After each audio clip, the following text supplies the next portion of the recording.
বন্ধুরা, ঘটি বাটি রসুই ঘরে আপনাদের সবাইকে স্বাগত। আজ আমি বানাবো ক্রিস্পি ফুলেশ্বরী। তার জন্য দেখুন এই যে ফুলকপিটাকে গ্রেট করে এরকম সরু সরু করে একদম গ্রেট করে নিয়েছি। একরকম মিহি করে গ্রেটারে এরকম কুচিয়ে নিয়েছি।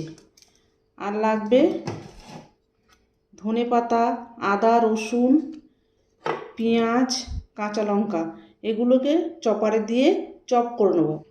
এবার আমি এই যে ফুলকপিটা, এখানে একটা ছোট সাইজের ফুলকপি, সেটাকে গ্রেট করে নিয়েছি, ভালো করে ধুয়ে পরিষ্কার করে গ্রেটারে গ্রেট করে নিয়েছি।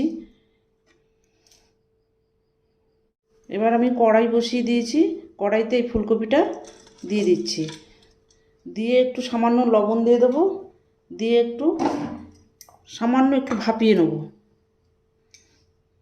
এই যে সামান্য একটু লবণ দিয়ে দিচ্ছি, দিয়ে একটু ভাপিয়ে নেব। এই যে ফুলকপির ভেতরে নুন দেওয়ার পরে যে জলটা বেরোবে, সেই জলটা শুকানো পর্যন্ত একটু ভাপিয়ে নেব। সামান্য একটু এপিটোপিট করে নিতে হবে। এবার আমি নামিয়ে নিচ্ছি, ফুলকপিটাকে নামিয়ে নিচ্ছি। এবার আমি এই ফুলকপিটার ভেতরে একে একে দিয়ে দেবো এই যে বেসন। এখানে 2 চামচ বেসন আছে, আর এখানে এই 2 জায়গায় 2 চামচ করে 4 চামচ চালের গুঁড়ো আছে। বেসনটা লাগলে আবার দেবো। এই যে এগুলোকে দিয়ে দিচ্ছি এর সাথে, চালের গুঁড়ো 4 চামচ আর 2 চামচ বেসন। এবার দিয়ে দেবো এই যে চপ করা আদা, রসুন, পেঁয়াজ, কাঁচা লঙ্কা, এগুলোকে দিয়ে দিচ্ছি এর ভেতরে। এবার দিয়ে দেবো ধনেপাতাটা দিয়ে দিলাম। একে একে মশলাগুলো সব দিয়ে দেবো। এখানে একটু ঝাল লঙ্কার গুঁড়ো অল্প সামান্য একটু দিয়ে দিলাম,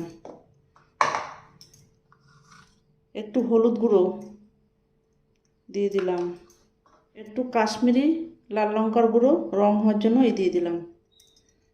এবার দিয়ে দেবো এই যে ভাজা মশলা, এখানে জিরে, ধনে আর শুকনো লঙ্কা ভাজা মশলা দিয়ে দিচ্ছি। ফুলকপির একটা উগ্র গন্ধ আছে বন্ধুরা, তাই জন্য এখানে এই ভাজা মশলাটা দিয়ে দিলাম। এই ছোটো চামচের 2 চামচ মতো, সামান্য একটু লবণ। এবার দিয়ে দেবো সামান্য একটু চিনি, স্বাদ ব্যালেন্স করার জন্য। এবার এটাকে ভালো করে মাখাবো বন্ধুরা। জল লাগলে দেবো, না লাগলে দেবো না। এবার এটাকে ভালো করে মাখাবো। মাখাতে মাখাতে দেখব জল যদি লাগে তাহলে দেবো।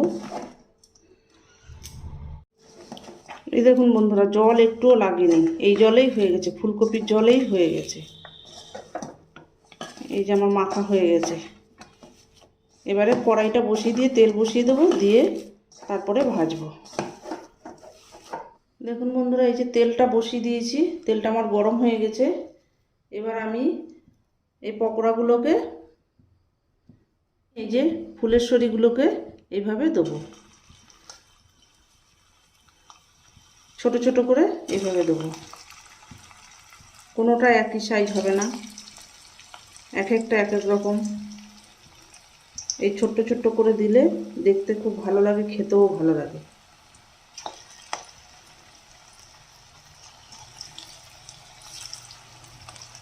আর খুব মুচমুচে হয় বন্ধুরা, এটা করে খেয়ে দেখবেন।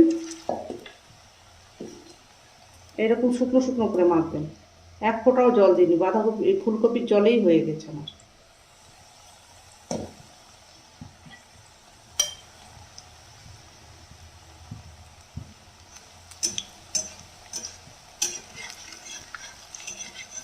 এটা যে কোনো সসের সাথে, চায়ের সাথে, টাই হিসেবে,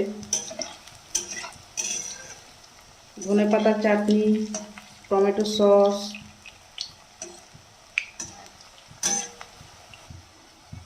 ফুলকপির একঘেয়ে রান্নার থেকে পকোড়া ফুলকপির অনেক রকমভাবে করা যায়। আমার এটা একদম পুরো ক্রিস্পি হবে, আর আমি এর নাম দিয়েছি ফুলেশ্বরী, ক্রিস্পি ফুলেশ্বরী। এটা লো ফ্লেমে করবেন, তবে আরও মচমচে হবে ভালো। এই দেখুন এগুলোকে তুলে নিয়েছি। এবার আরও কয়েকটা দেবো কড়াইতে। এগুলোকে সব একে একে ভেজে নেব। অসাধারণ টেস্ট হয় বন্ধুরা এটা। ডালের সাথেও খেতে পারেন এটা। ছুটির দিনে ডাল করে ডালের সাথে দুপুরবেলা জমে যাবে এটা। দেখুন বন্ধুরা, এই যে আমার হয়ে গেছে ক্রিস্পি ফুলেশ্বরীগুলো। এবার এগুলোকে তুলে নিয়ে আসছি। এটা খেতে বন্ধুরা এত সুন্দর টেস্ট হয়েছে। আমি যেভাবে করলাম ঠিক সেইভাবে করবেন। কেমন লাগে খেয়ে দেখবেন। ডালের সাথে জমে যাবে, সন্ধেবেলা চায়ের সাথেও জমে যাবে, দারুণ খেতে। এবার এটাকে আমি নামিয়ে সার্ভ করে দেবো।